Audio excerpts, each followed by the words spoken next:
So is it me, or is Mamie Eisenhower one of the best characters in American Horror Story, like, ever? Am I the only one who doesn't understand the entire justification for faking the moon landing? Am I? Wait, Marilyn Monroe didn't care about the aliens when she was talking about it with JFK, but then she suddenly cares in order to talk about it on a movie set? What? So, Steve Jobs is an alien? He wasn't an alien? He's been at Area 51 for a while? I don't know.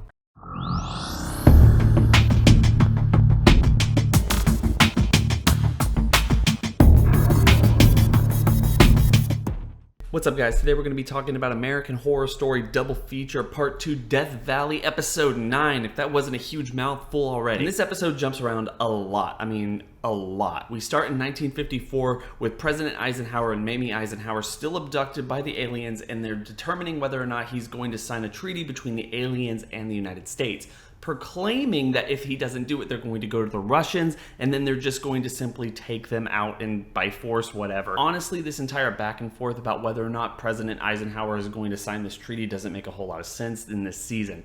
We already know he does it. They started last week's episode with him already doing it. The fact that they didn't just completely wipe them out, the Russians didn't take over, and pretty much everything that we've seen with American Horror Story or just lived through our entire lives pretty much indicates that he's going to make this decision. I don't care about them abducting Mamie or anything like that. It doesn't play a huge part in why this story is entertaining. And if you ask me, they spent way too much time on it. The last part of his story in last week's episode, as well as the first part in this episode. So yeah, about as much as I'm concerned, that's about 5 or so minutes of the episode that they wasted. From there, we jump into a meeting where they have footage of the aliens taking people from across the United States. I don't know where they get this footage, considering it's 1954 and they seemingly have just cameras set up everywhere so they can just be filming this stuff.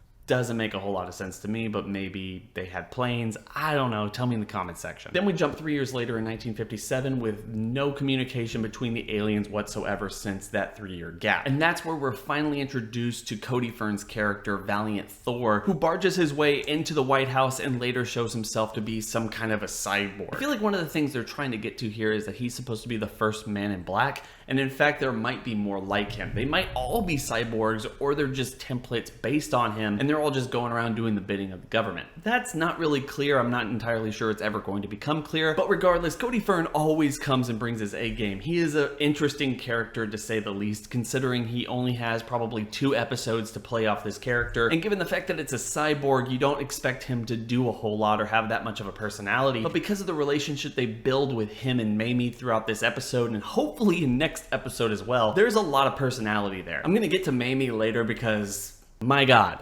can we get a spinoff with this woman? Anyway, we got Val, as Mamie so lovingly calls him, showing the president and all of his cohorts the first iPod, I guess. I mean, seriously, they're taking the whole Steve Jobs things on the nose. From there, we jump into President Eisenhower at night, hearing people scream through the ventilation system and going off to check to see what's up. He then ends up finding a door opened up by an iPad and then goes all the way down into the tunnels where Val tells him that they've been doing their experiments under the White House this entire time. This ultimately leads to Mamie suggesting that Eisenhower give them someplace in Nevada where they can do their experiments so it's not directly under the White House. And I just have to say, Mamie is a complete savage in this episode. I looked it up during the commercial break because I did not know this, but they've been absolutely truthful that Mamie Eisenhower was the one who made birthdays more popular as well as Halloween.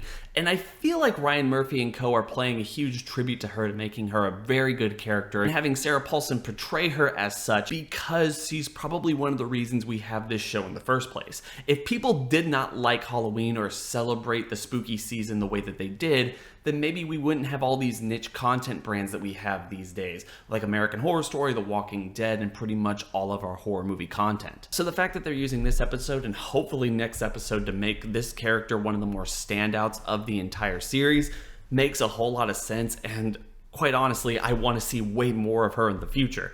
Just bring back Mamie Eisenhower for one thing or another, just in a flashback. You've done it before. I don't want to lose her after these 4 episodes. Anyway, from there we go into 1962 where we have Richard Nixon taking out Marilyn Monroe before jumping a year later where we have LBJ understanding exactly what the aliens are because now he's president, because as we established last week, JFK had too much pillow talk. From there, we get to the depressing reality of Death Valley, having to go back to the modern day, and having to deal with all of the characters and situations there. As we were dealing with last week, Troy was about to have his baby, and lo and behold, they decided to go with a C-section and not do something incredibly gruesome. We'll get to that later, but it just is what it is. I understand why they did what they did. They're trying to create character motivations for the story they're trying to build up to, but for me, it doesn't really work. It's one thing to see Troy's baby get killed, even though it's kind of this monster hybrid between aliens and humans. It's another thing to see him grieving the child. I get it, it's a very dark and depressing topic. We're not going to deal with it that much. But the only thing I do want to focus and ask the comments section is, these characters, do they have that type of relationship? Or are we just being told they do? Because it's one thing for them to be like, oh yeah, we used to joke about it, and this is our family, and all this traumatic stuff. And I get it, traumatic stuff is what's really breeding this romanticism of their family. But didn't they just kind of point out a couple of episodes that these two just got together? It's like they've only been together for a couple of months. Is that just me? It's raining out there. I can't do anything about that. And I briefly talked about this last week. I just wanted to hyper focus on it now. None of the seasons of American Horror Story have dealt with this many historical relevant figures. And I honestly feel like that's hurting the season overall. This episode doesn't just give us President Eisenhower, President Nixon, President JFK, or Marilyn Monroe. It introduces LBJ, Neil Armstrong, Buzz Aldrin, Stanley Kubrick of all people.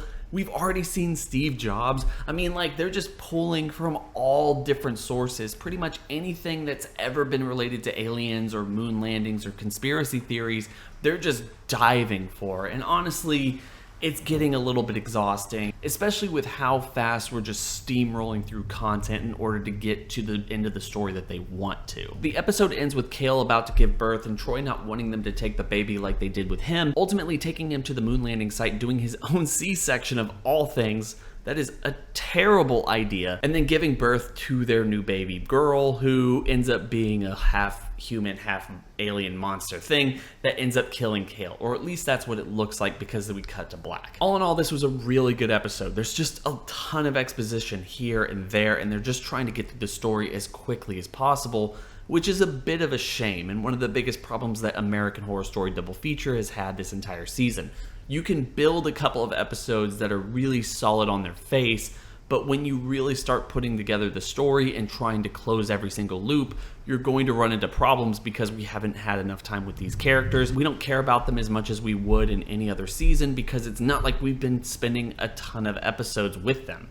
We've only known them for 3 or 4. And honestly, who cares what happens to them at the end of the day? I don't have any emotional connection to them, and no matter what they try to shove down our throats, and literally just half or maybe even less than a half of an entire episode isn't going to get me where I need to be in order to care about anything that these people are going through. It's just not. I think at the end of the day, despite however good next week's episode is, the biggest downfall with this season is going to be the limitations they gave themselves with each part of the story. And I feel like no matter what they do, they can't pick themselves up from that. And American Horror Story Double Feature, because of that, and because of the lack of momentum that we've had since episode 6 this season, is going to fall flat on a lot of people's ranking lists, even if you did like the direction at the beginning of the season. But, you know, that's just my thoughts. Anyway, guys, I hope everyone's having a fantastic day. Don't forget to like, comment, and subscribe. Hit that bell over by the subscriber button to notify you every single time I upload. It's been real.